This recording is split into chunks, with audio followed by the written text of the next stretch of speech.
you kind of have to work around their SOPs. And because you're working around their SOPs, it ends up being somewhat custom. But nowadays, when I look at it, it's like, okay, if I really want to do an audit, 3 interviews, half an hour with the main people in the business, ask them what the biggest problems are, and I'm going to stop there. Which one of these types of things are you mainly dealing with on a day-to-day basis and offering your customers? Are you mainly thinking, okay, we're going to end up doing N8N workflows? Are you thinking we're going to jump into Claude Code? Like what's it actually look like now from a service perspective for you? Hey there, welcome back to another episode of Fueled by Progress, hosted by me, Mark Szymanski. This is a show where I have candid discussions with builders, operators, and thinkers exploring business, technology, and the decisions that shape a meaningful modern life. And on today's episode, I have a great discussion with Kia Ghasem. A little bit of the backstory, that's what I like to do here in these intros, is I found Kia about, I want to say like 8 to 12 months ago on YouTube.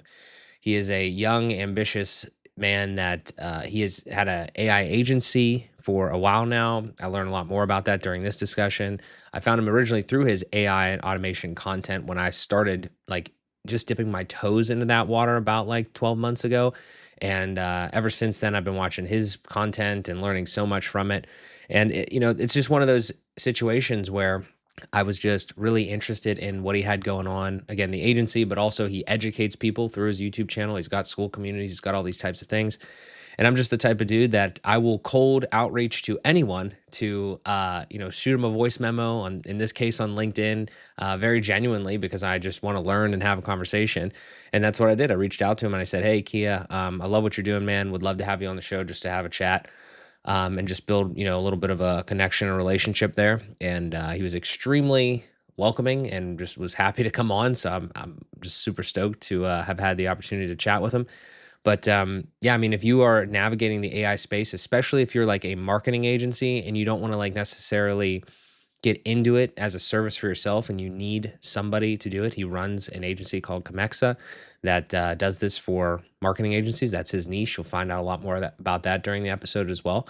But we cover a lot of different topics in this conversation. As you guys know, I love going through people's origin stories and kind of understanding like what shaped them into the situation that they're in now.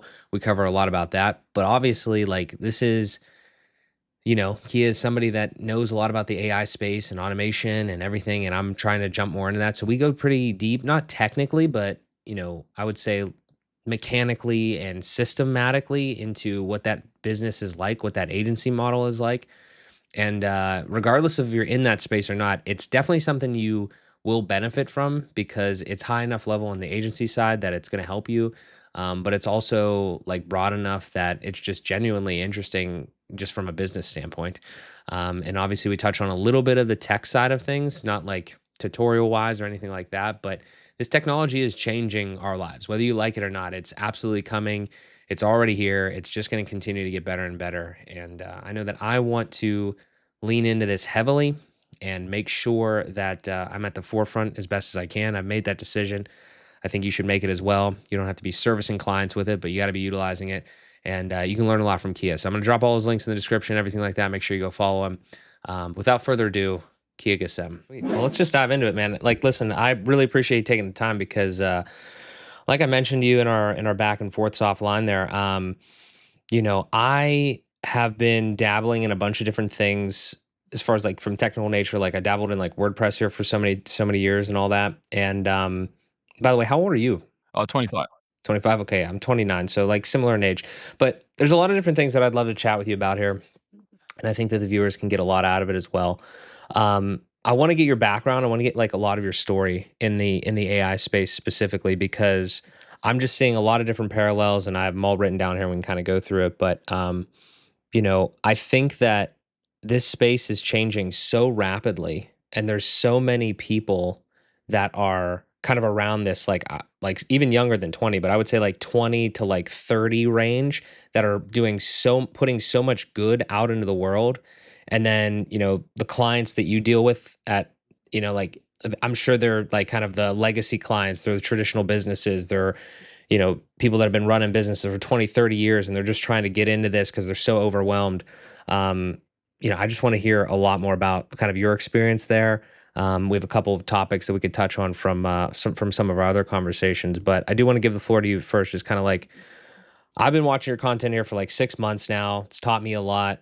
What's your background? What's your story? How this all start? Thanks, man. I appreciate it. So for me, AI kind of started in uni. I was studying a bachelor in computer sciences and actuarial studies, which I don't actually know if in the US anyone even knows what actuarial Mm, studies actually is, but it's just like this mathematics, statistics stuff, of course, really, really nerdy stuff. And I randomly took an AI course and I had no clue what AI was. And that kind of fell right before the whole ChatGPT moment. It was more around like machine learning, traditional, I guess, like AI, not the new generative AI stuff that we see today. And yeah, I kind of fell in love with it to a certain degree. I wouldn't say I fell in love with it, actually. That's probably a lie, but I kind of liked it. And I thought, oh, this probably is like something that's going to be really big in the future. And then the big ChatGPT moment happened probably just a couple months after. And I was probably one of the first people to use ChatGPT. And I was like, damn, like this is going to change everything and no one knows it. And it's the biggest opportunity to make money. I wish I started my agency straight away because I'd probably be much more successful today, but it still took me like 6 months or something to execute because I just kept looking for a co-founder. I was like, come on, someone come and like join me. We're going to make so much money, this and that. But nonetheless, I ended up opening the agency in 2023, worked on the agency for a couple of years. I mean, I still got the agency now. YouTube for me was a way to get leads for the business. I never really wanted to be the really famous guy or the guy that kind of teaches you how to run an agency or sells a course or that sort of stuff. I was just like, well, how can I get people that are interested in AI to come and buy from me? Because I always had this thought of like, okay, if we have, let's say, 1,000 business owners out there, 999 of them are probably not ready to buy AI yet. You're looking for that one early adopter. And if you're just using normal marketing like outreach or something like that, it's so hard to go and find that one person when you're this early. So the best way to do it is just put content out there and hope that someone finds you and comes in, like basically works with you. And so that was the point. We ended up posting some content on YouTube. Very unsuccessful at the start. I think I posted like 7 videos and my only follower was like some random guy and my brother. And I hated it. I was like, man, there's no way I'm ever making it to YouTube. So I stopped for like maybe 5 months or so. And I came back. I was like, you know what? I'm just going to try one more time. I'm going to post 10 videos and see what happens. I think like another 6 or 7 or like 8 videos went by.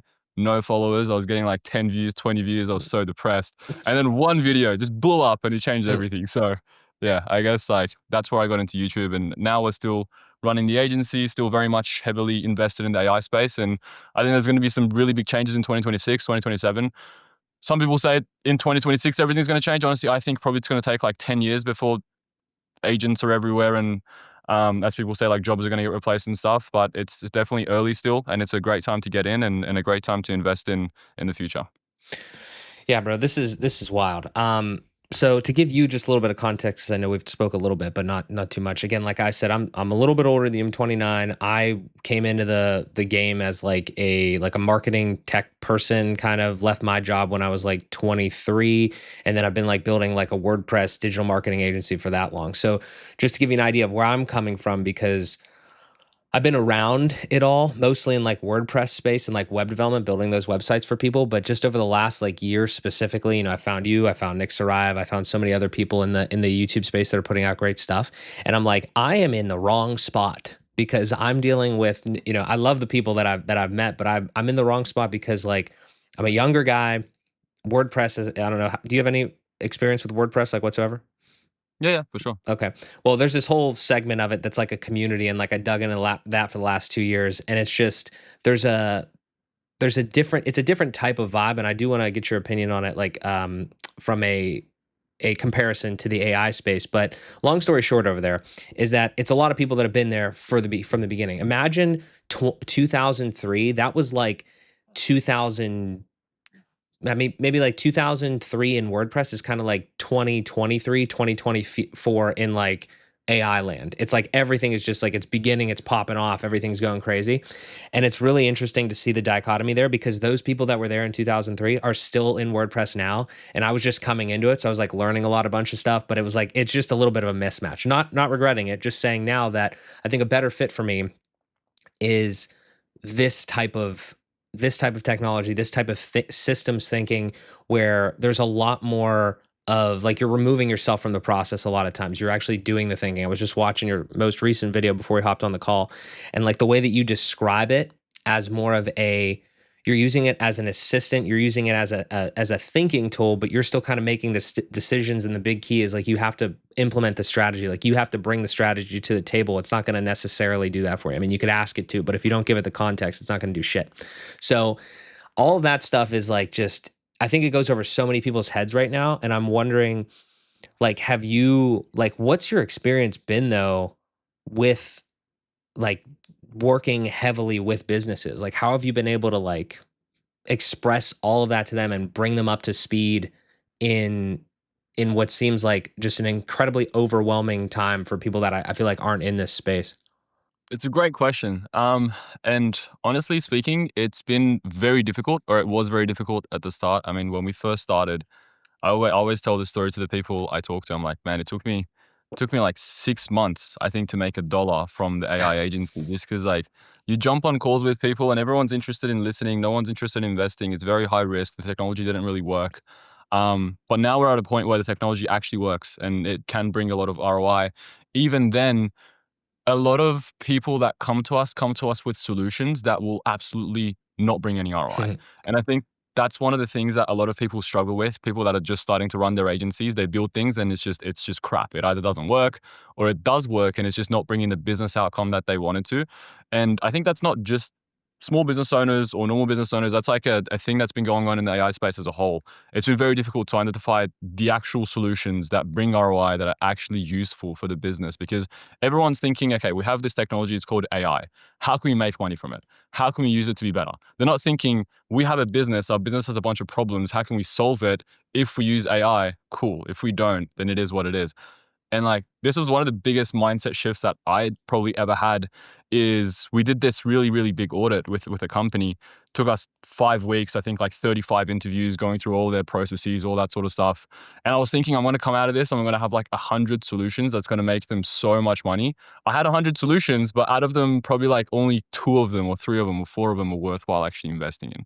And that was the biggest mindset shift for me, where I was like, okay, look, AI is this really infant thing right now, and it can bring ROI, but it just has to be used for the right use case. So a lot of the conversations I have nowadays with business owners is more around trying to, I guess, tell them what it's actually capable of and where they should be investing, as opposed to where they want to be investing. Everyone comes to me and goes, I want to automate cold outreach and I want to make $1 million. I'm like, cool, go for it. If you can do it, let me know how you did it so I can do it as well. Right? It's just, people have this crazy mindset of AI is going to change their business. And I think eventually it will. I think once we have agents that actually work in practice, autonomously, all that sort of stuff, it's a huge opportunity. But right now, like you talked about systems thinking. I really like that. It's more so, what are the systems we currently have in place? How can we introduce efficiencies, or how can we grow the business in a way that actually makes sense logically, not just like living in la la land?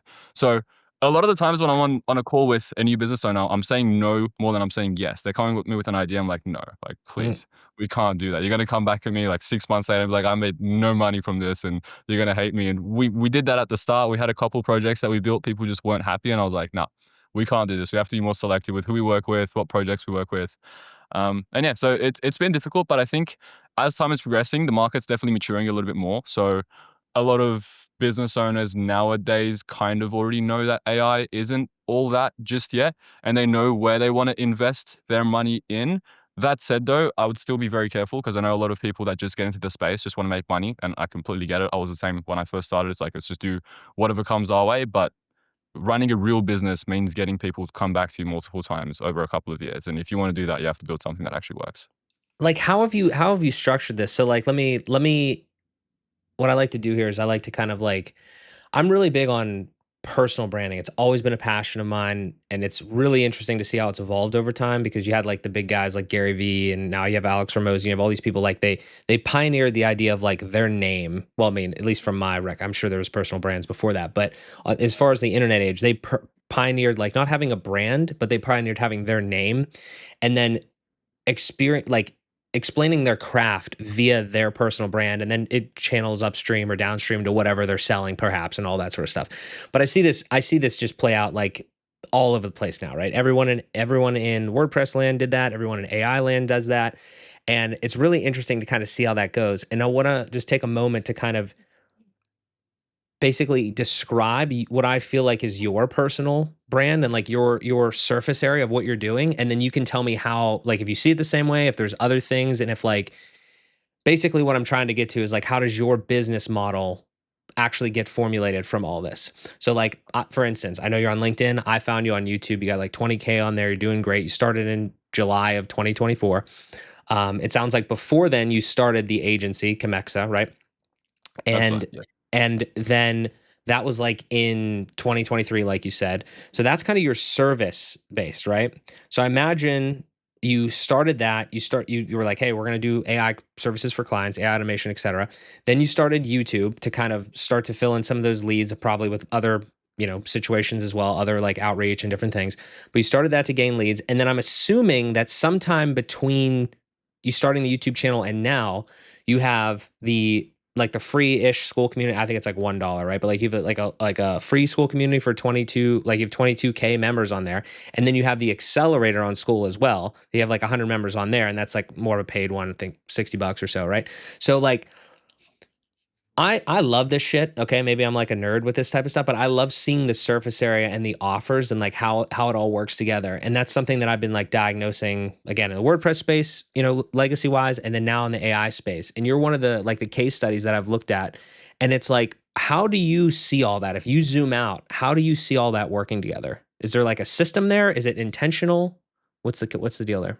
Funnily enough, I'd probably say it's been more unintentional than it was Hmm. intentional. I kind of just made moves and eventually ended up looking the way it did. But I can walk you through it, and I'm sure you'd see the vision. So first started the agency. My goal has always been to have the agency. I always wanted to build a really big business, all these employees. This was like my dream since I was a kid.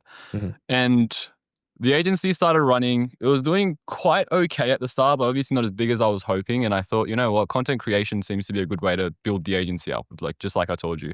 So I started posting content. It kind of worked. We started getting some clients.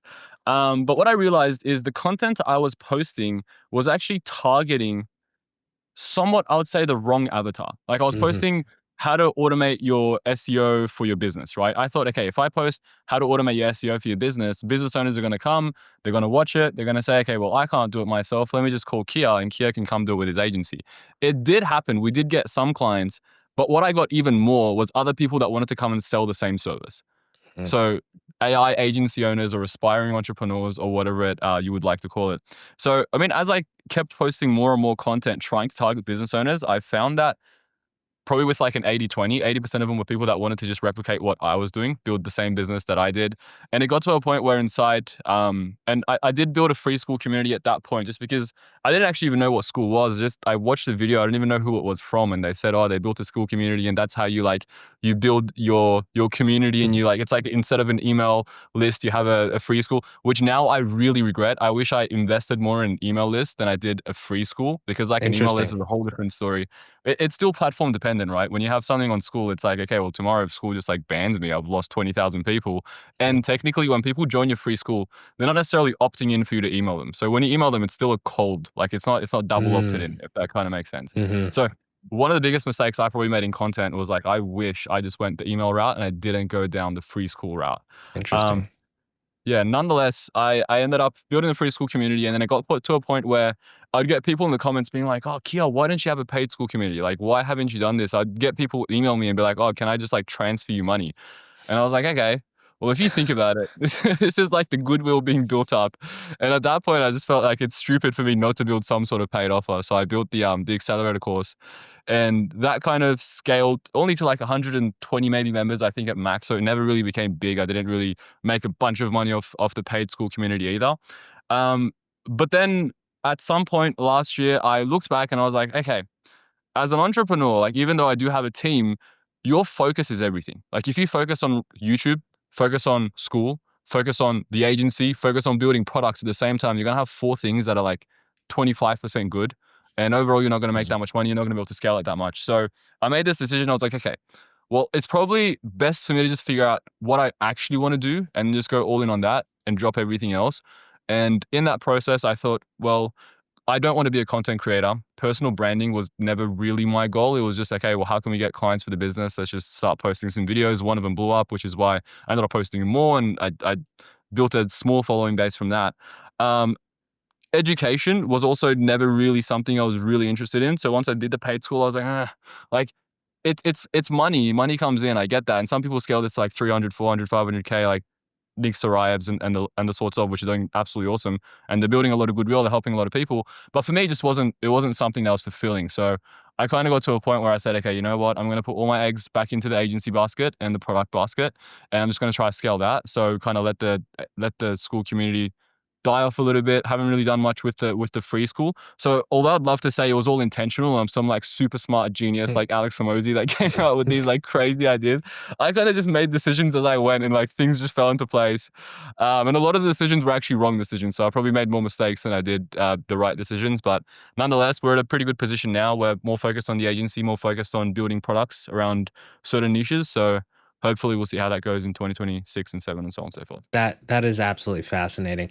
I I really appreciate that context there, because that is one of those things where it's not a bad thing at all. There's a couple motifs that I took away from that. The first one is that you say that you just made decisions kind of just as you went, rather than like really thinking about them. I look at my own track record and other people's track record, and I'm thinking, yeah, that's actually probably a better way to go most of the time, because then you just make the decisions and you don't overthink it and you don't try to over strategize. I'm definitely guilty of that sometimes.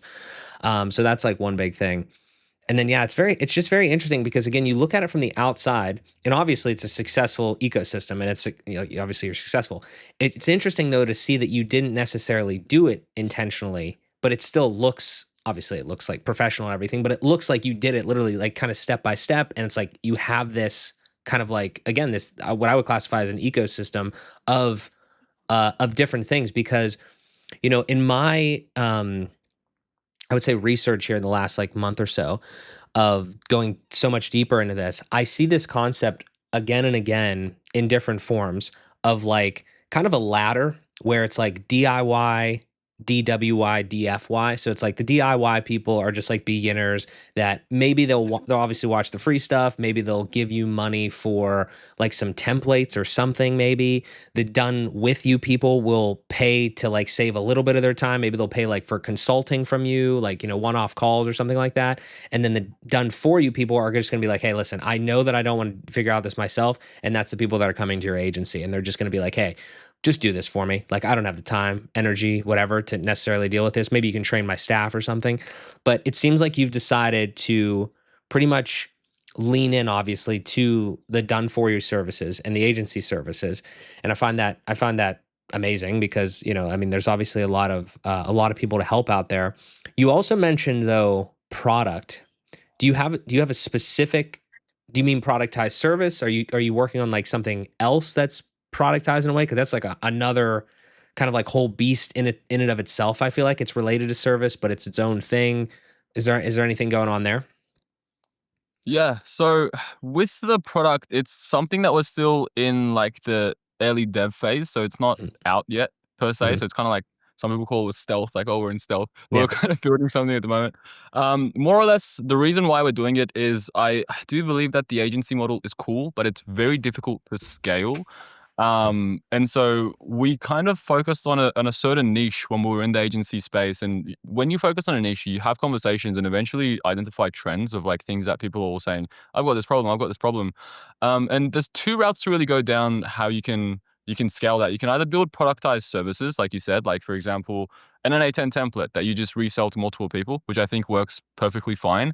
Or you can go with building a SaaS platform and trying to go to the masses and just get everyone to come in for a small subscription, whatever it be. So for us at the moment, we're still experimenting with which route works better.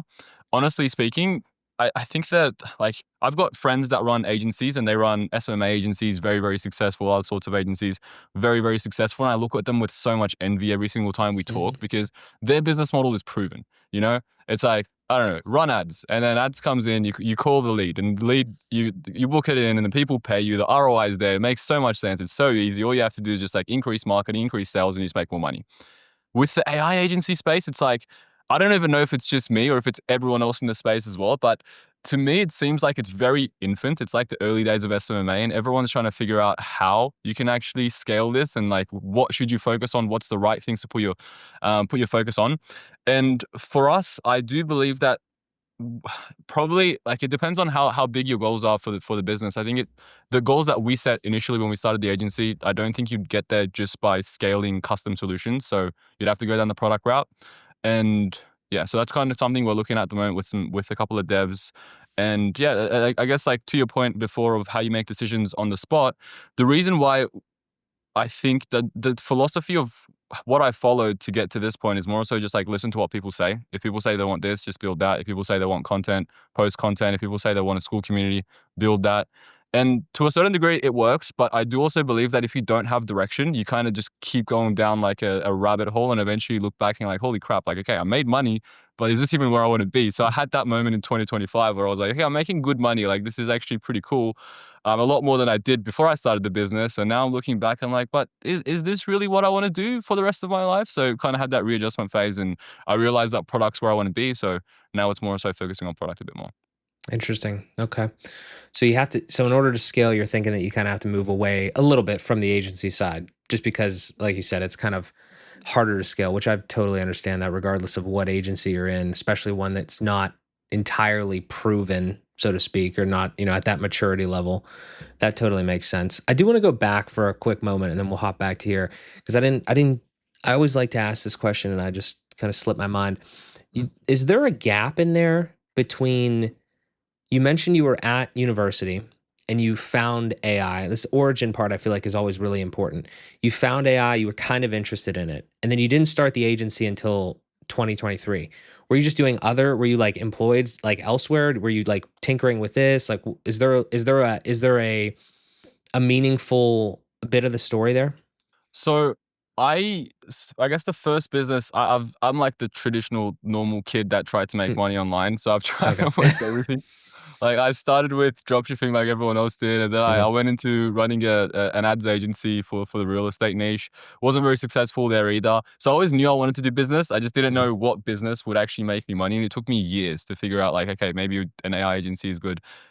And yeah, so during that time, because I wasn't very successful with the SMMA agency back in 2022, I was employed. I was just working a normal sales job because I thought like sales is probably the best thing to learn as an entrepreneur. I'd watched all mhm, the little shorts from Grant Cardone and stuff saying if you want to be mhm. successful, do sales. So Yeah, I was definitely one of those guys. Tried to learn sales, which did help me a lot in the future once I actually, like, I guess, like, started scaling the agency. Um, and the story of why and how I actually joined the AI agency is a very random thing. I remember I was just sleeping one night and I woke up at 5 a.m. and I think I checked my emails and I saw this random email of like someone talking about AI and how it's going to be the future. And I was just up at 5 a.m. looking up like at my roof, and I thought, holy shit, maybe I should run an AI agency. So I literally just texted this guy that I knew that was really big in the AI space. I was like, bro, please, like, let's collaborate. I need to run this. We met up the day after we started the AI agency. So yeah, it's it's a pretty crazy way of getting into the space. that's amazing. That's an amazing origin story. That's hilarious. I mean, obviously it worked out. I mean, again, like you just got to trust it sometimes. And I think that's the big thing that I think a lot of people are seeing now. I do want to touch on that. Do you, just to close the loop on the whole story part of it, you mentioned earlier that you kind of from an early age saw yourself as an entrepreneur. You wanted to have like a bunch of employees, like that type of thing initially, right? Like that was kind of a little bit of the vision. If you could pinpoint where that came from, I don't know if like, your family was in business, et cetera, or whatever. Like, was there something about like even earlier that you thought like even with the, out of university into a sales job, trying other things, like I feel like that's like a special, I don't want to say special as to like demean other situations, but like it's almost like a special type of person that like for some reason, like I was the same way. I just didn't want to have a job. I had a job for a little bit, but I didn't want to have one. And I think there's a lot of people out there that want that. And now obviously with how the world and tech is going, some people are kind of feel like they're forced into that. Was there anything about you even earlier that you think kind of like signaled to that or influenced that? The answer to this question is actually very interesting. It might have been contradict a little bit to what I said before. Mm, I've always heard the story of the guys that were kids and at like that a lemon stand and they were making money from like mm, 8. And I yeah. remember I think I was 18. I was watching all these videos of people saying, like the very successful people saying, when I was 5, I had this business. When I was 6, I was like Yeah. selling shoes in school. And I kept looking back. I was like, holy shit, I didn't do any of that. Like, I'm Me never neither. gonna be successful. I was like, I'm never gonna be successful, man. Like, this sucks. So no, I mean, growing up, I grew up in a family that when my dad's a professor, my mom's like an associate professor, my brother's like in medicine. Everyone in my family is like very academically achieved. And since I was a kid, they put me in a selective school and like, you have to study, you have to study, you have to be a doctor, brain surgeon, like standard, I guess, like ethnic family to a certain degree. So I never really thought about business, but since I was a kid, I always knew I wanted to do something big. I just felt like it would just be a waste of life to be here and just live a normal life, not doing anything crazy, not impacting people, not like working on something meaningful to a certain degree. And I mean, I guess when I really decided that I have to run a business was when I first started working in my teens, and I just realized I hate working for people. I just can't do it. Like when someone tells me what to do, I don't know, like I'm more than happy to do it, but just because they told me what to do, to me, like, I don't know, maybe just Mhm. clashes with my personality a little bit. And growing up, worked a lot of different jobs. And as I was working different jobs, every single time I was just like, I hate this. Like, I have to figure it out to not work a job ever again. And yeah, I guess that's where the origin of the entrepreneurship stuff started. No one around me, not my dad, mum, uncles, no one ran a business. I've never been Mm. around people that ran businesses since I was a kid. I wish I was. Maybe I would have started a little bit earlier, got a little bit further. Nonetheless, though, I do think, and this is a message that I want to put out there, is like, we see these very successful people on podcasts talk about their life and how since a kid they were exceptional and all that sort of stuff, or how, for example, they never went to uni, but because if people go to uni, you're not going to be successful. You have to not go to uni and you have to just like, I think it's all bullshit. I think like everyone's got a different story. Doesn't matter like where you come from, what you come from, you can do whatever you want in life. If you decide that you want to be an entrepreneur, as long as you put one foot in front of the other and keep working, like you can get there. Because I definitely dealt with this when I was first getting into the space. I kept looking at myself and being like, I'm nothing like those people. Like I did really well in my HSC, which is like the final school exam. I'm studying something at like a good university and like I'm going on the route of being like this really academic kid. Who am I to come and say I'm going to run a business? And I actually dealt with that for a while. And it was a little bit of a self-limiting belief, which now I finally understand is just all bullshit. It's just like social media makes you think a certain way. But yeah, if you're out there and you think that you've never done business, no one around you's done business, like you're not fit for business, it's a skill you can learn. Just get in there and keep working and you'll definitely be successful. Yeah, man, that resonates with me wholeheartedly. I feel like I'm kind of a similar situation. My family had like a restaurant, like a diner type situation, but it was typical mom and pop type thing. So I mean, I got a little bit of experience there, but I absolutely did not have a lemonade stand that I can remember when I was 8 years old and like selling cards and like taking bubble gum to school and selling it to I hear those stories. I'm like, what are you making this up? Like, what are you talking about? It's so Literally. wild, but yeah, I mean, I appreciate you sharing that because I love the origin there. And again, you make a good point too about the social media aspect of it, and I want to get your take on that because kind of going back to what you were saying, right? So we have this situation now where it seems like everybody and their mother has like a YouTube channel or like some sort of social media outlet and they're putting their thoughts out there. In reality, I think it's actually we're a little bit in a bit of a vacuum in a bubble with it because I feel like like again, I referenced the WordPress time. I was like following a bunch of WordPress people. So I felt like everybody and their mother was talking about that. But realistically, no, it's a very small bubble. And then now with AI, I think it's kind of the same way. I mean, everyone's talking about it, but how many people are actually putting out quality content like yourself? I mean, I could think of a handful that are on my subscriptions on YouTube, but I think like to actually get into it, it's not, it is prevalent, but the quality is varies, right? So like I'm interested to just kind of get your thoughts on a bunch of different angles here. The first one I want to think about here is how do you see it right now from I mean like how much let's start here. You're obviously running the agency and you're creating content, like here and there obviously. Like I know you said you don't want to be a content creator. I want to dive in a little bit more of that, but how much are you consuming of this stuff? I mean, obviously you have to be consuming to stay ahead, but like what's that look like for you? Honestly, I think about this all the time. I think you definitely do need to consume to know what's going on in the space, especially the space we're in. If I was running a plumbing business, I'd probably never consume. I would Mm. just like put my head down, go and work and just like make the money. But in the AI space, I swear, like if I'm off for 1 week, I come back and I have no clue what's going on. I'm like, how the hell did like this guy talk about this and that happened? And apparently there's this new business model everyone's talking about I didn't even know about till now, which is also a very interesting like thing in AI space. Apparently people keep coming up with new business models, which is crazy. That said, though, I would say I try to consume, but I'm very careful with what I consume. So I have like my main YouTube on my like business account, and every time I go on that, within the first 2 seconds, I find a video that I'm just hooked on. I'm like, oh crap, like I really want to watch that. But it's some bullshit. It's like some guy made like $20 million at 20. I just want to sit there and like watch his podcast. But that's not the stuff you should be watching, because like, I do also think when it comes to like the concept of signal versus noise, right? You always want to follow signal. And people think like, if you go and follow this guy that has made $500 million and you just listen to all of his content, you're going to make 500 million, which is not true. You just need to figure out what your next problem is and who has solved that problem, and then go watch content to solve that problem exactly. And so nowadays I try to be a lot more selective. I do have a 2-hour, I usually put a 2-hour window each day to learn, whether it's going on LangChain and figuring out how to build agents, or whether it's watching someone's podcast or YouTube video or whatever it is. But that said, I try to stay away from like the brain rot, because I think there's a lot of brain rot also on YouTube as well, because there's a lot of people optimizing for virality. And when people optimize for virality, it's like one person posts a good video and then a million other people try and post the same thing just in different variations, and eventually it loses the actual value it has. So yeah, I think for me personally, at least, I tried to post more than I consumed. Now I haven't actually posted for 2 months, which you've probably seen on YouTube.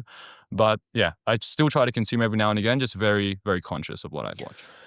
Yeah, I mean, I would assume that obviously that's a responsible way to go. And I'm assuming like when people say like create more than you consume, I mean, I would assume that from your position right now, you're creating in the sense of like creating more stuff for your business, more stuff for your clients, probably way more than you're consuming, even if you haven't posted like in 2 months or what have you. So that totally makes sense. I definitely understand the idea of overconsumption. I've definitely been guilty of that myself, because like you get into this and you're just like, oh, I need to like watch all these different pieces of content, all this different stuff. I mean, it's literally unwatchable. There's more content than you could possibly ever watch in your life, being uploaded pretty much every single moment of the day. So totally with you there. I think I want to tie this together with something we were again talking about a little bit earlier before we went back. And it's like kind of how this starts to affect though the agency. So started the agency, started YouTube, kind of saw that whole like implementer versus operator split in the audience, dealt with that, made money on kind of both ways and serviced both of those audiences, realized that you wanted to get back to the agency stuff. So now my question is, with where you're at now, do you feel like you need to keep the YouTube channel going to keep powering the leads for your business? Like, where are the leads?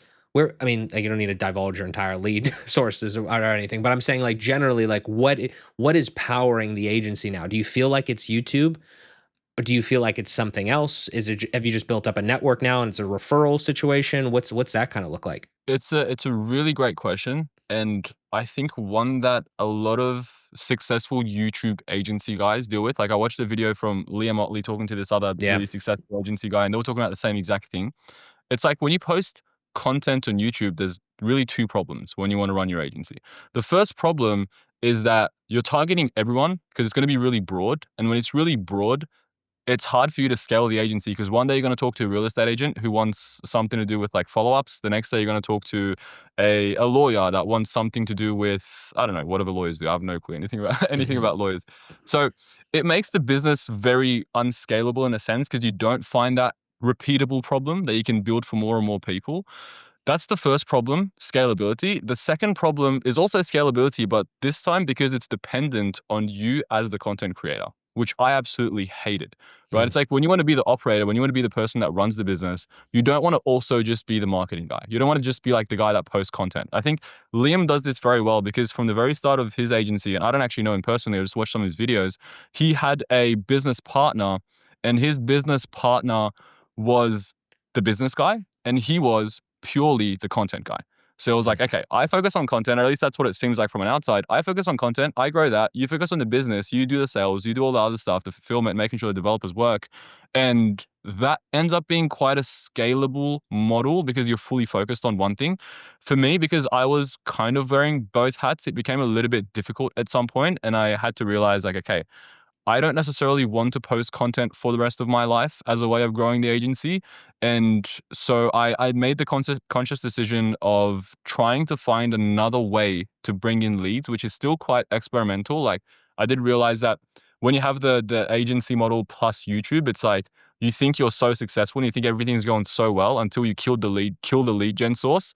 and just everything goes downhill. So we did definitely deal with that, which was a big shock to me and like the team was like, holy shit, like what's going to happen now? Like we stopped posting content, but we're still there. We're still trying to figure out other ways.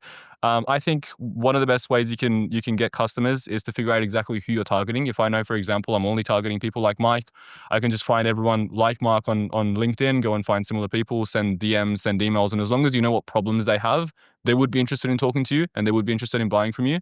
But we're also experimenting with ads, which I think is an interesting space. Not many agencies have actually gotten into, but it's a space you obviously can't do at the start when you haven't actually made money. So to answer your question, I would say content is cool, and content is probably how the biggest agencies right now in the AI space are growing. But you have to realize the fact that you're always going to be a content creator, and it's going to be very hard for you to scale beyond a certain point.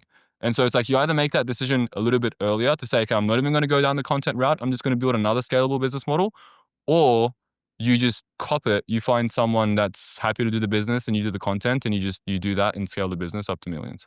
Interesting. I think there's a you know, a thread in there that's incredibly important. And I mean, you described it, but even more succinctly is like you have to have self-awareness. Like I feel like that was probably like a huge thing that you've had to continuously think about, because it sounds like, you know, put some of those pieces together here. It's like would you say that you love helping businesses? Like, is that something that's fair to say? Because you've mentioned that you're not really like, you like educating, but it's not like the main thing. I'm assuming you kind of like creating content, but again, it's not the main thing. Like you do it enough, right? Like you do it as much as you kind of need to or feel like you had to, but those aren't like the main drivers. What do you think like the main one is for you? Is it like, maybe it's going to be product, like being a product developer and a product lead or manager, what have you? What's the what do you think your actual personality is the most aligned with, as far as like kind of like, I don't want to say role wise because you're the, you know, founder or co-founder, but like what's that look like? To be fair, for me, it's solving problems. It's like, just give me something really difficult and I'll sit there for 2 hours or 2 days or how long it takes and just sit there and try and figure out how to solve it, which I think in one sense is important for business, because when you run a business, and I'm sure you deal with this all the time, it's like you have to make so many decisions during the day. And every single time there's a new problem, someone said this, someone's unhappy, how are you going to fix that? But also from a product perspective, I think I love the fact that, for example, you know that a customer has a problem and you want to figure out a way to build a product to solve that problem. And I think that goes back to the fact that I kind of have a SCS degree and I've been in the space for a while. So yeah, I think for me personally, I would always find more enjoyment in the development component of like, or at least the design component of the solution, than jumping on the sales call or making the video. So that's kind of also one of the reasons why I didn't want to be a content creator forever. I didn't want to sit there and figure out how to make a hook that made more people interested, or how to say a certain thing to get them more interested in like buying my product or whatever it is. I just wanted to talk to someone. They tell me what the problem is and I'm like, okay, don't worry, I'll solve it for you. So yeah, I think that's probably more me, and that's probably why I had to make that decision of, and it's hard, right? I can't just get one of the guys to come and do content instead of me. It's like, it's my YouTube channel. What am I going to say? Just like this new guy's the new Kia is going to post instead. So it's very much dependent on you. And yeah, I thought, I'm like, it's not worth, I was like, for me, it's not worth the money just to do something I don't really enjoy. And if you make that decision early on, you have time to iterate and adjust and make sure you build the business this time in a more scalable way. Interesting. So you would say that you threw sales in there as well. That's not something that like really gets you going. It's more like the actual problem solving. Yeah. It's hard, right? I've always had this really weird philosophy on sales, because I've worked in sales almost for like, I don't know, as long as I remember, probably for my first job, retail sales, and then like more high ticket sales, all that sort of stuff. I think with sales, the thing I don't love about it is, and this is a whole other topic of conversation, but I don't love the fact that when you sell, your main goal is to sell. Like most people, it's just to make money, right? And I had to conversate with my team every time they jump on a sales call, because when they came in, they were like, okay, we'll just do whatever it takes to make money. I'm like, no, if you want to build a real business, you do whatever it takes to help the customer. And so when I was working in high ticket sales, I absolutely hated having to sell people things that I didn't think was actually good for them. But my boss would always be on my case for it. It's like, oh, you have to like go sell him this, upsell him this. I'm like, he doesn't even need this. Like this warranty or whatever you're giving him is like, it's shit. Like he doesn't need this. But that's just sales, right? You're driven by KPIs. So I've always had this thing against sales until more recently, where I guess like I realized if you truly know what you're selling is valuable, then it's not necessarily sales, it's just helping people. With that mindset, I like it a little bit more. But still, even then, I would probably say my comfort zone is probably more around sitting there on a pen and paper and just like figuring out how to build a product than it is to go out and convince someone that they have a problem and how I can solve it with the product that we sell. So let's take that and let's talk about the business then specifically a little bit. So how you said you've been saying the team. So like do you have like multiple, is it like fully built out? I imagine there's probably a lot of automation or like, like AI assisted things as well. We could talk about that for days, but like what's the team look like? How's that distributed? It's a very lean team at the moment. We kind of went through phases of having more people and then less people. And I think everyone talks about this concept of like the next $1 billion one person startup. I mean, Yeah. I don't know if that, I don't know how feasible that is in practice. Like running a tech company, you don't really need that many people.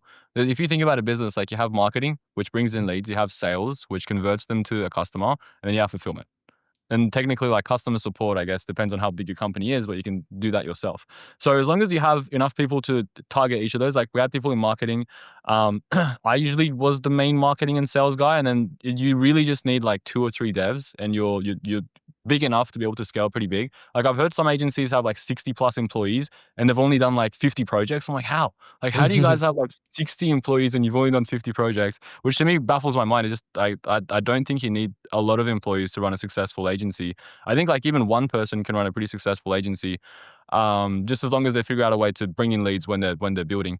So yeah, my team at the moment is very lean, and I think I also want to keep it very lean because I realize like lean teams in the tech space are a lot better than like when you try and just scale. Um, so at this very moment in time, it's very lean, more just like me and devs.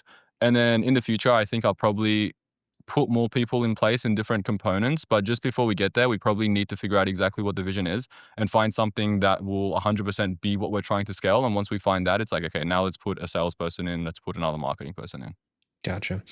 Let's so that's good context. I've noticed that, I don't know if this is a newer development, if I saw this or just saw it, like is your niche is agencies? Is it marketing agencies effectively? Like that's who you're kind of primarily targeting. So like how did you land on that, and has it always been like that? I feel like I saw it change, but I could be completely wrong. What's the thought process behind that as your niche? Okay, so for the marketing agency stuff, like basically what happened, like I told you, we started posting content and people just came in, and you can't choose who reaches out to you. That's the hard thing about content. Like I wish I could say just like CEOs of 50 to 100 employees of like, I don't know, companies that are in fintech, whatever. Mhm. It doesn't happen like that. You get some random ass dudes trying to like come and talk to you on a sales call. A lot of them unqualified as well, unfortunately, which is the bad thing. It's like you jump on so many sales calls, out of which only like 5 of them are actually serious people. Yeah. 3 of them want to actually buy. 2 of them you want to work with. It's like it's a difficult lead generation source, YouTube.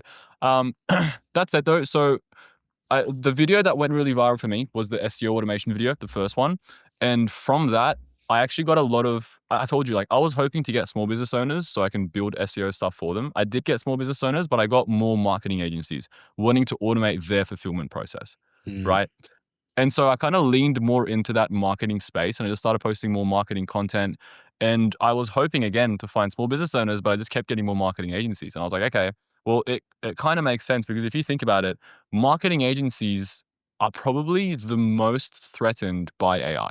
Like right now, if you think about what AI can do, image generation, video generation, text generation, that's marketing. That's all it is. Mhm. But you just need someone else to sit there and just tell it what to do or like give it strategy or like give it direction or a human in the loop system or whatever it is. So I do believe that the marketing space in the future is going to be fully, not fully, but like almost fully automated with a touch of human element in there to keep creativity and like differentiation, all that sort of stuff.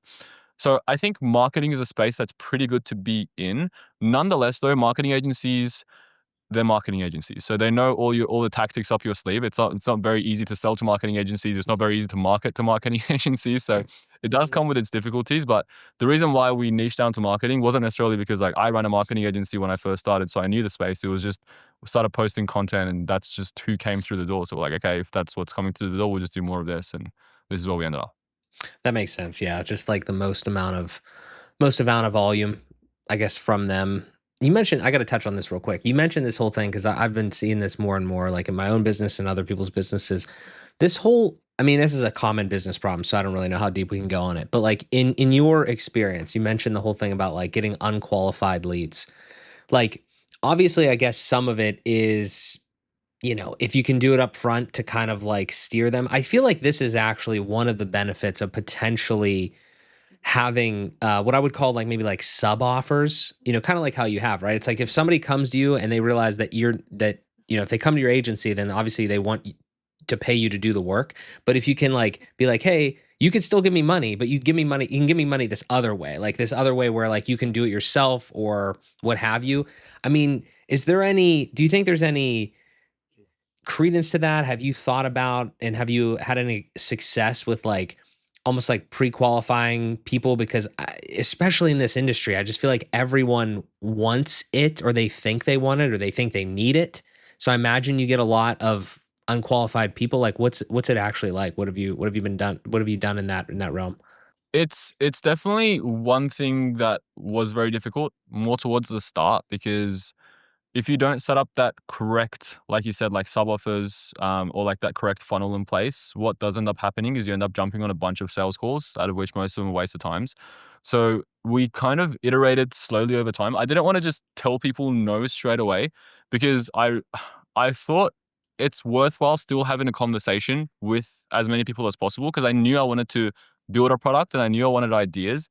And so I thought, you know what, even if the guy like sounds like he has 2 employees, which we definitely would never work with, I'll still talk to him. I'll still see what he wants. Maybe it's a cool idea. Maybe we can work together on building it. It got to a point though when the business started scaling a lot, it becomes too hard to manage. So you don't have the time to sit down and talk like BS with some guy that's definitely never going to buy from you. And I would start getting people sending me like booking into my calendar saying, "Hey, can you help me set up this N8 automation?" I'm like, "No, what do you mean? What do you want me to sit on the call with you and tell you to fix this node or fix that node?" Which is also part reason why I ended up building the community because I was like, "Look, if you want support, just join the community and send me a message and I'll respond to you." But I can't do it at scale to so many people that just want to jump on calls with me for free or like for $100. It just doesn't work like that. So yeah, one way to do it is a sub offers. I guess another way to do it is to pre-qualify, whether it's like a pre-qualifying AI agent or like just a form or whatever it is. So there's ways to fix it, but at at that point in time during, I guess, like the business journey, we were just really focused on scaling. We weren't really focused on trying to make sure we would build it in the most efficient way possible. So I was like, let's just scale, scale, scale, scale, scale, talk to as many people as possible, try and sell as many people as possible, which kind of worked. Because I do think, I mean, this is just my philosophy in business. I don't know if it's like the right philosophy, but it's just like always solve the problem in front of you. Don't try and optimize something that doesn't necessarily have that much of a business outcome yet. So I never really thought about let me build that pre-qualifying AI agent up front until only a couple months ago, which I did set it in place and it did technically help.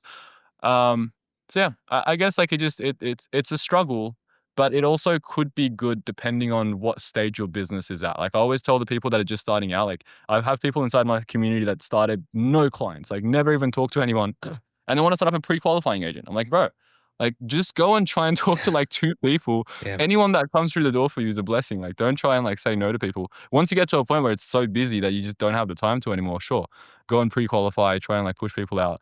So it just depends on, I guess, like what lens you look at it. Yeah, it's a good point. It's a good point. Definitely. I like that line too, solving the problem that's in front of you, not like making more stuff up that you have to deal with. Yeah, that's a good point. Um, got a question. So in this lens again of we're talking about the agency, we're talking about all this sort of stuff. What I've noticed, again, as definitely a newer comer to the AI space than yourself, with your wisdom and like everything you've seen here, and that what you do in the agency space, I've noticed this is another one of those things where I'll kind of like explain mine, and then you can kind of like give me the actual lay of the land from your perspective. I've noticed that it's gone through obviously a few phases. Like at the very, very beginning of it, it wasn't even AI. It was like Zapier. Like we've had Zapier for such a long time, right? And then like it came like make.com was in there, right? And then there was N8N was like kind of like the big one that somehow obviously was a little more technical. And like I know you made a lot of videos on it, a lot of other people have, but I would call those like I'm probably gonna not exactly get everything right, but those are like node-based workflows, right? And like you could throw AI in them, but they're like automation. Like if you at that point, it was basically like you could be an automation agency, or you make automations essentially that you're calling to different APIs. Eventually, when ChatGPT and stuff was getting good, you could put in little like nodes for that, and you could do some AI automation stuff in there. But I think like that was node-based, right?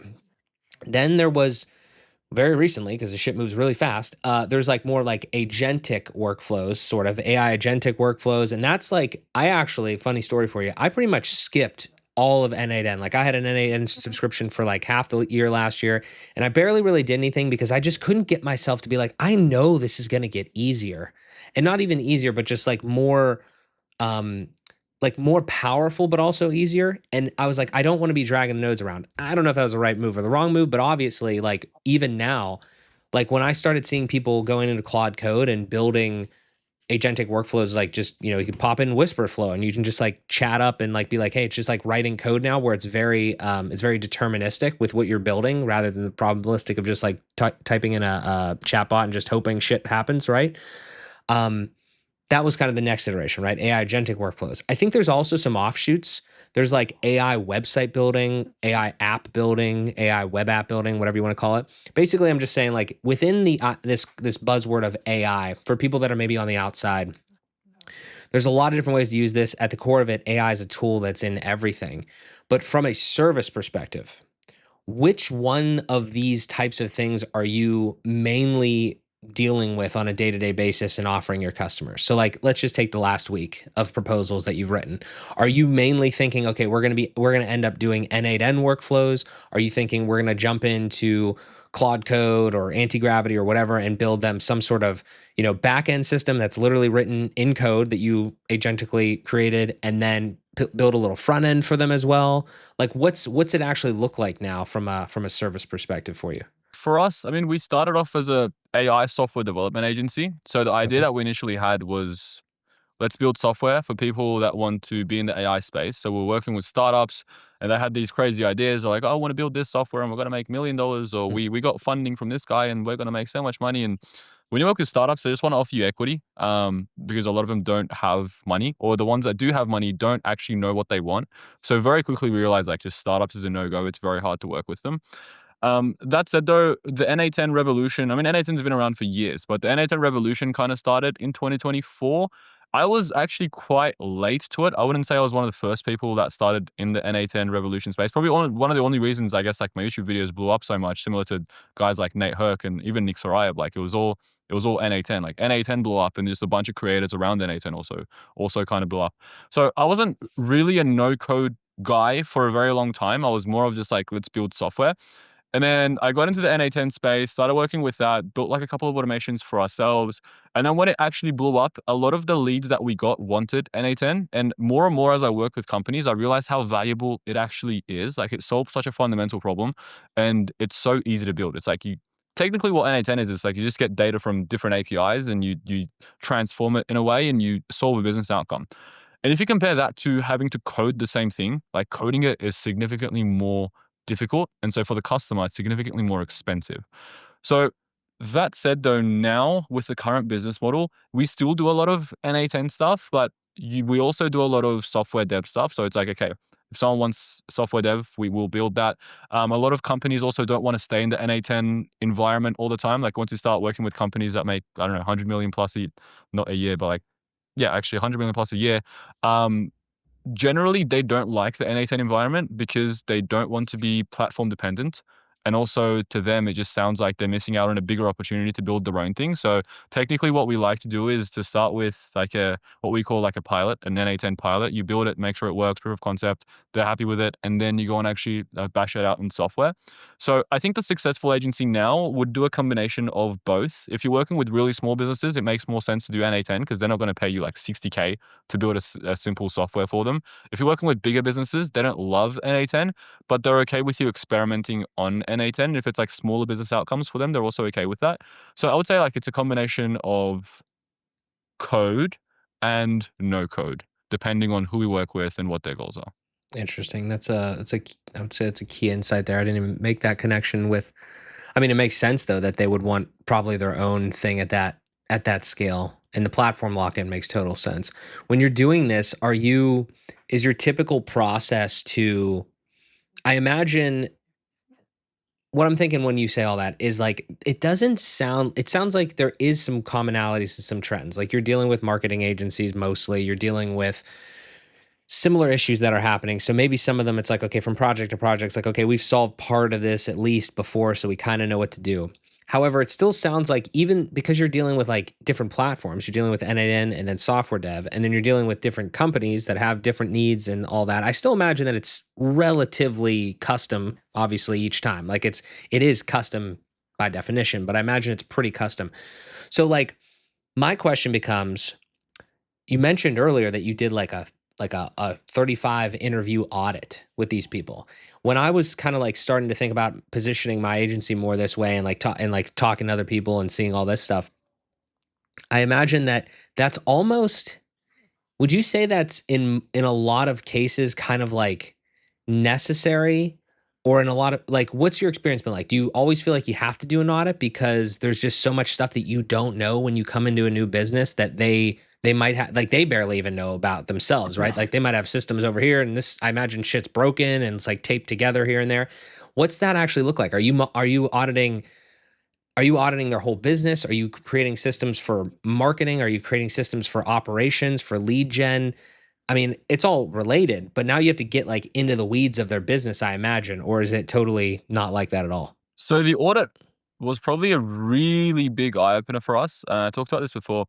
With like the idea was, let's go inside a business and understand everything. And once we understand everything, we'd be able to diagnose where AI should actually be used, because we were operating more in the reactive sense of Mark comes to me, Mark wants this built. I built this for him. He doesn't get ROI. He comes back, is like, you built this bad. I'm like, no, I'm a developer. You're the guy that came to me with the idea. So if the ROI isn't there, it's because you wanted to build the wrong thing. So technically, I guess like the solution for that in my eyes was, okay, well, what if we said what you need to build? Like the whole idea of like the AI transformation partner nowadays know on YouTube, where it's like you go and partner with these bigger businesses, mid-market, up-market, whatever it is, and you figure out their entire business, you diagnose problems and you solve it with AI and you make a bunch of money. That was the idea that we went into the audit with. The big reality slap in the face was, even if I understand everything about a business, it doesn't mean that there's like 500 solutions that are very much valuable for the company, right? It depends on how big the company is. Maybe if they're like 10,000 employees and every solution you build gets rid of like, I don't know, 5 employees, 40 hours a week, whatever, that's a worthwhile investment for them. If they only have like 100 employees, it's a lot less evident. Like it's a lot less tangible, the actual ROI they get from each solution you diagnose for them. So the biggest lesson from that for me was, yes, you need to know what a business wants and how a business runs if you really want to be able to diagnose a problem, but you don't need 30, 40 interviews. You just need 3. You need 2. You need 4. You need to talk to the main decision makers, ask them what they think is the most important thing inside the business, not go and understand all the processes. They already know. They most of the time already know like what takes them the longest amount of time to do or what has the most amount of error rate, right? If you ask that off the bat, they'll tell you 3 solutions. Those 3 solutions are probably the ones that you should focus on. Like if it's like 80-20 rule, that's like the 80. And the 20 is like all the 500 other solutions you'd figure out with talking to them back and forth. So, and this goes back to the concept of like scope creep. Scope creep is like the worst thing when it comes to an agency, right? It's like Mark comes to me, I want to build him something. At the start, he tells me this. And then as I work with him more, he's just telling me more and more. And now we're going down this rabbit hole and the solution's completely different. I charged him 10K. I should have charged him 100K. I've wasted so much of my time. Yeah. He's not happy. I'm not happy. It's just scope creep kills me, man. So I've dealt with scope creep so many times and we're like, how can we solve this problem? That said, though, I don't love the idea of like full, big, long audits. And if you're in a niche, you're exactly right. You don't necessarily need to. What I did realize, though, is like even if you have 2, let's say, financial planners, they might do the same thing, but their processes are completely different for it. And so technically, people don't want to change their SOPs. Like they don't want, you can come and say, do it this way now and you'll get the same outcome. For them, it's very hard. If they have like 50 employees, like how am I going to take these 50 employees to do it a completely different way? So you kind of have to work around their SOPs. And because you're working around their SOPs, it ends up being somewhat custom and different people value different things. So not everyone wants the same solution built. So it does end up being custom. But nowadays, when I look at it, it's like, okay, if I really want to do an audit, 3 interviews. 3 interviews, half an hour with the main people in the business, ask them what the biggest problems are, And I'm going to stop there. I'm not going to go and do like 500 interviews to figure out everything about their business, unless you're working with enterprises, which in that case, I think it might make sense. Interesting. Okay. So that's your biggest takeaway then. So it doesn't need to be, I mean, at least depending on how your business is structured now, you don't need to go like so far into the weeds, but you do obviously need to know, at least at the decision maker level, the big wigs at these places, like what their actual things are. Because you made an interesting point earlier, even where you were like, this person might think they have one problem, and then this other person in the business sees it totally differently. And that's I mean, it is how it is. I mean, everybody at these companies have like different perspectives, and they have different problems, and their days to day are different. It's kind of wild, actually. I imagine you deal with that all the time. It's crazy. Yeah. No, it is true. And I do agree, like in the sense of sometimes what they say is not necessarily what it is at the start. Like if I were to just jump on a call with Mark and the first question I ask is, Mark, what's the problem? You might say, my problem is I'm not getting enough, I don't know, like leads or whatever it is. That might not actually be your problem. And that's when you come in as a consultant and you ask follow-up questions, right? Like the idea is to really identify what the actual problem is. Why is that a problem? How long does it take you? How much do you pay each employee that does that process right now? Is there any other process that takes longer? Is there another process that you absolutely hate doing? Is there something that like is more error prone? And then once you ask these follow-up questions, you kind of dig deeper. Like the first thing that comes to their mind usually isn't the right thing. But once you ask the questions, you both land at the right thing. And it doesn't mean you should talk to every single employee. It just means you should talk to like 3 people. That's kind of what I realized. Gotcha. Interesting. Okay. I got some, I want to say like larger kind of like, again, like kind of larger AI topics as well that I want to hit on here before I let you go. Just some trends again, and I know you've been in the space longer. I know you've been in the actual creator space of it longer. I know like here and there and everything. Like you mentioned something offline when we it was just a small little thing, but like you said that something like it's good to have connections in the space. Obviously, it's good to have connections. Always 100% agree with that. Would you, from the little bit that I've noticed so far, again, comparing to my time in like the WordPress industry, just because that's what I know, that is a very tightly knit, like community oriented situation once you get into there.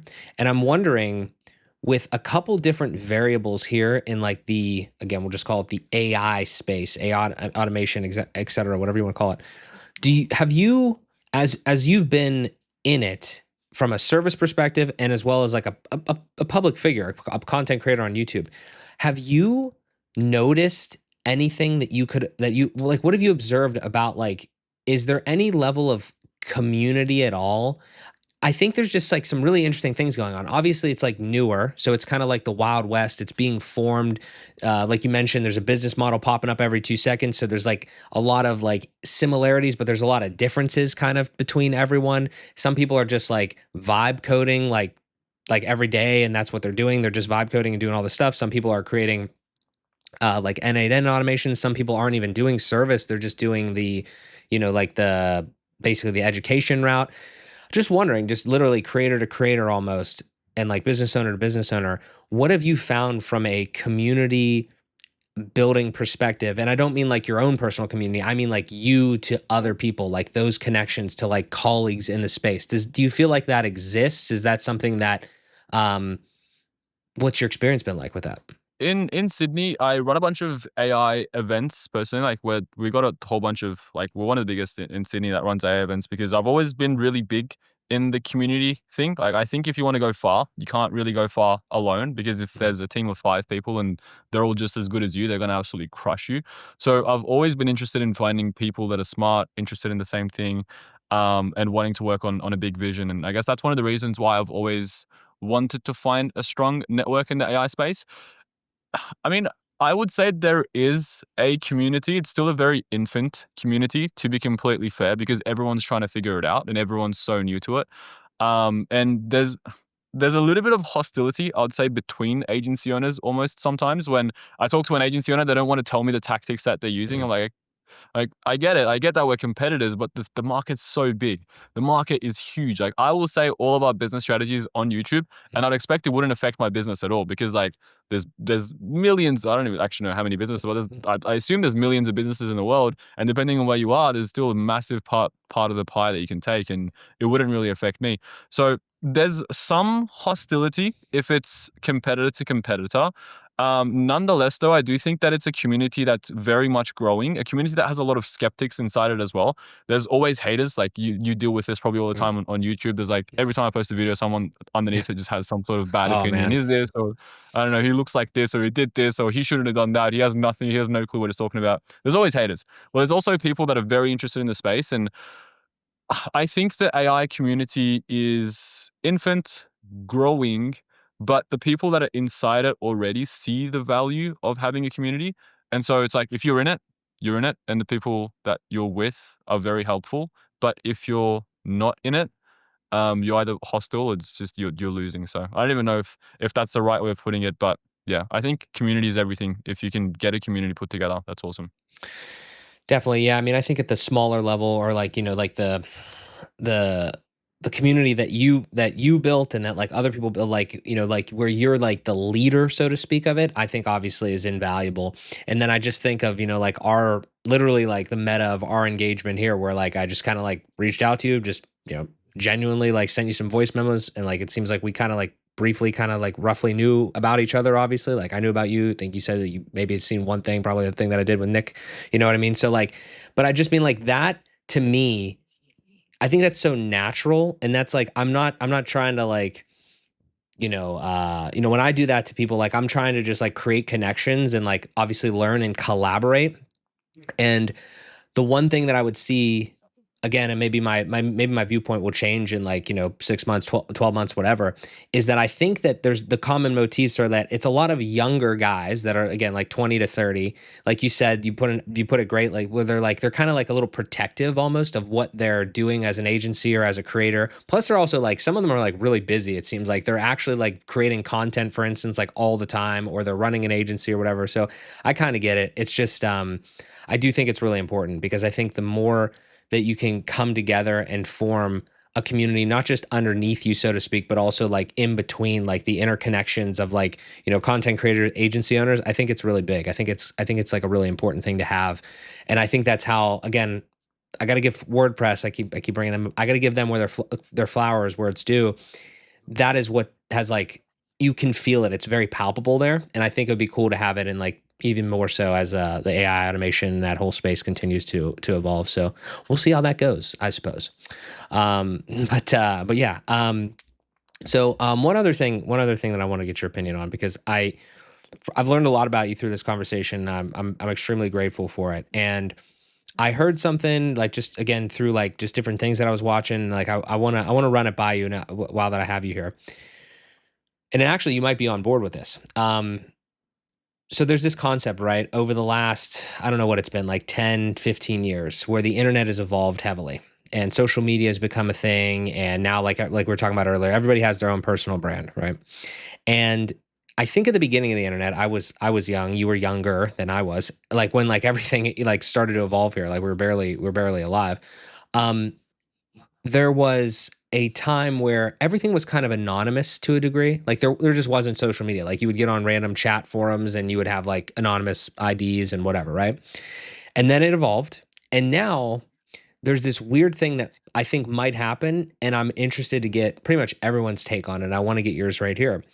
Do you think that as AI continues to evolve, specifically in the way of like video generation and like I think they called them deep fakes before. I don't know if we're really using that term anymore, but the point is like just AI generation of literally whatever you want, right?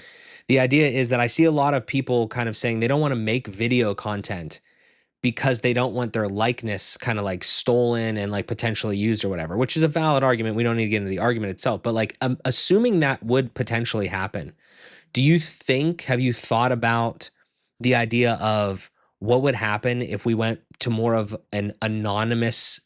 back to an anonymous type future, where like at some point, like you having like a YouTube channel that's your name and like your face on there somehow becomes less valuable than being anonymous, so to speak? Because I mean, this is a weird question. I totally get it, but you know, I heard this the other day, and I was like, and I heard people making the arguments, and I was like, I was just perplexed, and I wanted to get some opinions from people that are like deeper in the space and thinking about like, does that seem plausible?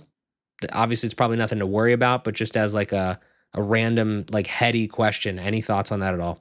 I guess my follow-up question there would be, would in a world like that, how would you control AI generated content? How would you differentiate between Mark that's real and Kia's clone that's not real? I have no idea. That's what like I think the whole idea is. Like I hear again, like we don't have to go into it necessarily, but there is a large anti-AI movement that actually I didn't know existed, and then I triggered on LinkedIn the other day. I had like a viral post that a lot of people were pissed off, and I didn't even do anything like crazy. I was just like, why do you not like AI essentially? And they just all they ganged up on me.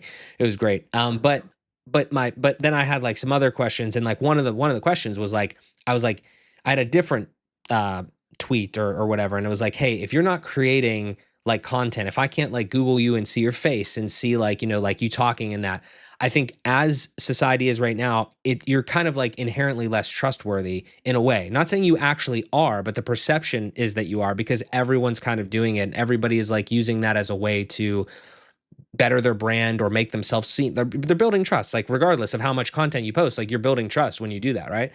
And I think that one of the responses was simply that, oh, I don't want to do that because AI will take it and use my likeness, et cetera. And it actually got me thinking. It's like, what if a world like that did evolve? And I don't have an answer. You know, just throwing it out there. It would be an interesting time. How I see, honestly speaking, how I see the content space changing in the future, and Hormozi's talked about this before, is like if you look at like iShowSpeed and all these new guys that are doing Hmm. live streams, I Yeah. think as it's becoming more AI generated content, it's not just AI generated content, it's just so much content out there. Like there's more, as you said, everyone and their Mm. mom has a YouTube channel, Instagram Yeah. account, and they're posting content, and it's just everywhere. It's flooded.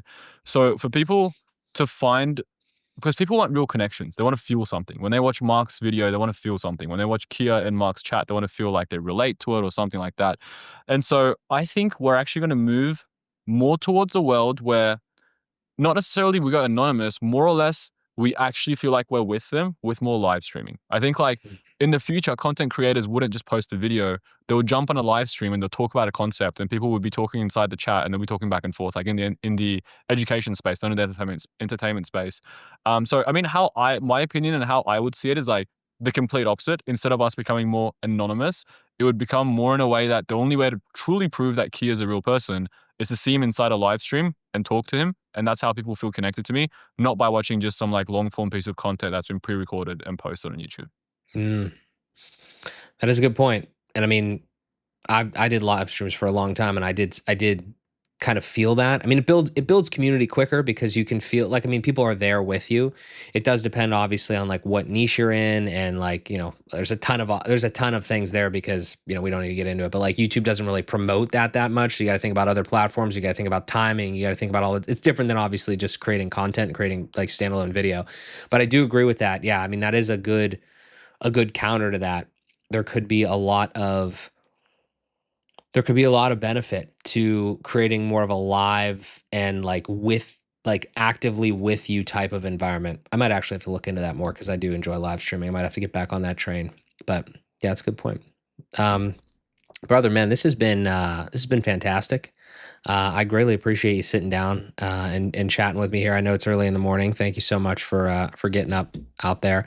I do want to kind of like just pull it all together here and kind of give you the floor here. I definitely want you to shout out everything you have going on. I also want to like just kind of ask you one last final question of you mentioned a lot in here, but like overall, I like to kind of ask people what's like your overall mission, or like your like kind of your goal, like what, you know, next how do you however you think, like 1 year, 3 year, 5 years, like where do you feel like you're kind of like trying to go? Obviously this space is ridiculous, you can't predict it whatsoever, so I'm not asking you to predict the space, but like just you personally, you know, we just rang in the new year here, like how are you feeling for 2026? Do you have any like big goals or big ambitions, just so like we can kind of again fully close the loop here and just be like, this is kind of where you're headed, and obviously we'll chat again. So, I mean, for me, how I see it is is the AI space is new, but it's also become very flooded very quickly. So it's like almost we're in a bubble to a certain degree. I wouldn't say necessarily we're in a bubble, maybe from a venture capital perspective, but not from like a product perspective, because a lot of the crap that we're building is actually straight crap and it's not working. So I would say my goal has always to have been to like have a very deep vertical expertise inside a niche and eventually transform that specific niche. For example, whether it's marketing agencies or could be plumbers, it could be like dentists, whatever it is. I just think that every industry will have to change eventually. Fintech, for example, like anything related, not fintech, anything related to financial services is very slow to change, but they will have to change. Like I used to work at a bank back in the day, and the banks, like even when AI was out, they do nothing. Like they're not using AI at all. They got like some guy that goes and manually checks documents and all that sort of stuff. So I think eventually almost everything will be automated and every industry will have to change. If you really want to take the biggest part of the pie as possible, the best way to do it is to choose one industry, one niche, and just become so like vertically integrated into that niche and solve like so many problems that eventually you become the platform of choice. Like I think now is the time to build companies like Facebook, like Amazon. I mean, they're more horizontal companies, but I mean companies in that scale, like ServiceTitan might be a better example, Salesforce, whatever, just like really big. I wouldn't even know if I'd call it SaaS platforms because I don't know if SaaS is the future. It's a whole other conversation. But I think for me, at least, it's more or less about finding one group of people, one industry, one niche, and helping them fully transform in a new world of AI. And I think that's probably how you can stand out. Number one, differentiate yourself from all the other people that are making like random marketing tools, and also how you can eventually scale beyond where everyone else is at. Wise words, man. You are, I love it. Like I said, you're an ambitious, hell of an ambitious and intelligent young man. Super happy to have had you on the show here, man. Thank you so much for sitting down with me. For the people that are out there, where can they find you? Where can they learn more about you, follow you, potentially reach out to for services, etc.? I appreciate it, man. Well, I've got my LinkedIn account, so it's just my name, Kia Ghasem, and I've also got YouTube. And yeah, if you guys are a marketing agency that wants to look at how you can build things with AI, let us know. You can reach out to me on LinkedIn and we can have a chat there. But otherwise, man, this has been a really, really enjoyable conversation. I really appreciate you having me on. Kia, thank you so much, man. Really appreciate it.